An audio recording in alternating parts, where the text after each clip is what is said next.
Hey guys, this is Caleb with DSLRvideoshooter.com, where it's all about making better videos, and today I answer a bunch of viewer questions.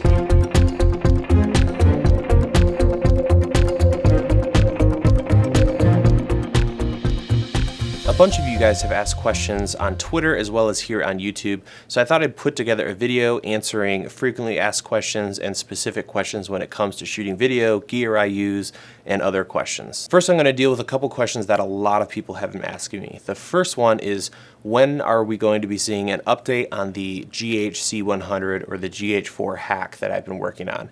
And the answer is hopefully very soon. I'm working on a A6300 guide right now. So I'm trying to wrap that up, and then I'm going to go hardcore all over that hack. So it's coming along. So far so good, and really enjoying that project. Speaking of the A6300, I got asked recently by a viewer, I may have missed it, but why the change to the A6300? I didn't change to the A6300. I did buy it recently. The reason was I got a review unit from B&H, had it for a month. It was a crazy month. I didn't get a chance to do a full review on it and really get to work with that camera too much. So I decided, you know what, I'm just gonna buy one. And then once I'm done reviewing it and doing a guide on it, if I really like it, I'll keep it. If I don't, I'll send it back. Long story short, it's a fantastic camera, has some stupid quirks, but all in all, I really do love that camera. So stay tuned for the review and the guide. I've got a bunch of fun hacks, speaking of hacks, for that are finished. I've actually got one right here, little box with XLR, external power, and a headphone jack. And another one on top of the camera right here, which has an external battery and a headphone jack. Quirks with the camera are crazy, but you'll see more about all that stuff before long. My buddy Dave Dugdale from learningvideo.com asked me, what's your favorite camera right now to shoot with? And that's a really hard question. There's 3 cameras I own that I absolutely love. The C100, which is what you're seeing right now being recorded. The GH4s that I have 2 of those things, and I love them to pieces. And the recent addition is the A6300, which also is a great camera. All 3 have huge pros and huge cons.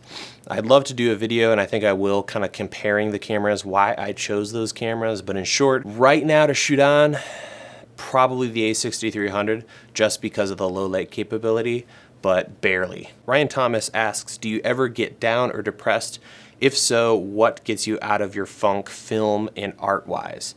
I do get depressed quite a bit for 2 reasons. One, sometimes I think, you know, what am I doing this? Like, why do people care about these videos? And you got to keep in mind, I'm just in my basement shooting these on my own. I don't have a lot of connection with my viewers, so sometimes it can be pretty lonely being a YouTuber unless you do a lot of collaborations. So often, you know, you start to get in your own head and think, you know, should I really be doing this? Is this really valuable to people?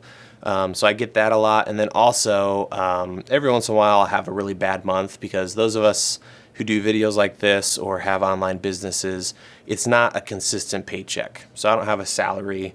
I don't know at the end of the month that I'm going to get paid exactly this much. So I'll have a couple real bad months, and then it gets depressing. Like, should I be doing this? Is this going to keep supporting the family? And yeah, so I get depressed about that. But right about that time, you know, you guys send me an email or a tweet or a comment, and it just keeps me going. So getting positive feedback from you guys really does help, and lets me know that, you know, all of this is actually helping people, which is what this is all about. So thank you for that, and yeah, hope that answers your question. Brian asks, what is your favorite lens? That's a tough question. Lots of different lenses out there. If I had to pick one lens and the rest got blown up, I would choose my Nikon 17 to 35. That lens has a really nice focal range, especially on my GH4.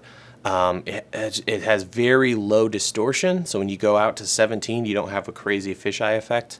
It's sharp, it's f2.8, so you can get some nice shallow depth of field on it. It's just a great lens. The rings on it are fantastic, and you can pick it up for between $600 and $800, which is great. So really love that lens. Next question is from Matt Gray, recording 8-bit with the GH4 for filmmaking. Better to use CineLike D or baked in natural? I would go with natural any day over CineLike D. I talked about it in my GH4 guide. There's some funky color stuff going on in CineLike D, as well as some contrast issues. Natural is just the best all around for the GH4. Max Camera Deals asks, how much time went into making the commercial video course? And I think he's talking about the corporate video guide.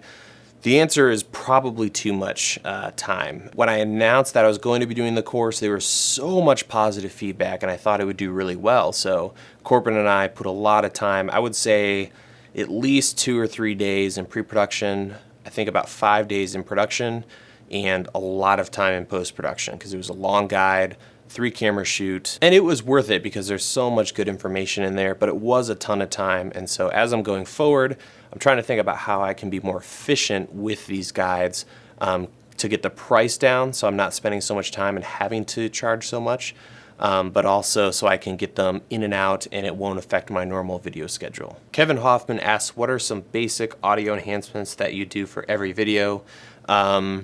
I almost always use a compressor on my audio. So in Final Cut, there's a filter for that. I'm sure it's in other applications. If you Google it, there's some great information out there. I believe Ripple Training has a great video on using a compressor. It essentially takes the low parts of the waveform and the high parts and kind of brings it together. So if my voice gets softer and softer and then louder, it's going to kind of equalize that so people don't have to keep turning up and turning down their stereos or computers to watch your videos. Sometimes I do EQ if I hear a lot of rumbling or have a bad frequency somewhere. But in general, just using a compressor, I can do everything I need to do, as well as adjusting the levels. Manny Fresh asks, what audio setup are you using for your videos? Right above me, I have a Rode NTG4, not the Plus, it's the 4, so it needs phantom power. And I have that running across a cheap Rode boom, and I just super clamped it to the ceiling. I'll show B-roll of this stuff. From there, I have an XLR running all the way over to the C100, and the C100 is sending phantom power to the microphone. And then obviously I set up my levels on the C100. I've got a monitor right over here, and I can see my levels to make sure I don't go too high. For my actual levels, I usually sit between, I don't know, 16 and 10, negative 16 and 10. If I get really loud, yeah, it just goes and peaks at 10. And then in post, I can bump it up and add a compressor and all that kind of stuff. So pretty simple. It's just a microphone going straight to the camera. And it's been working really, really well. This microphone is fantastic. XTCNICOTX asks, I'm really confused and puzzled about getting a Canon 70D or GH4. Can you tell me something to make my choice?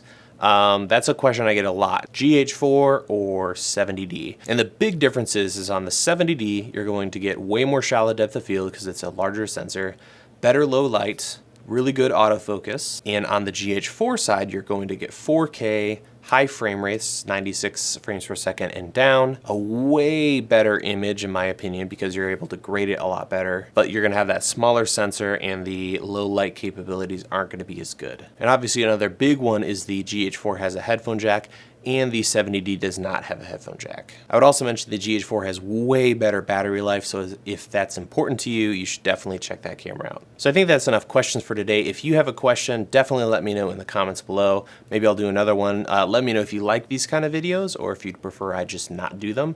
That does it for this video. Thank you so much for watching, for all of the support. I will see you guys in the next one.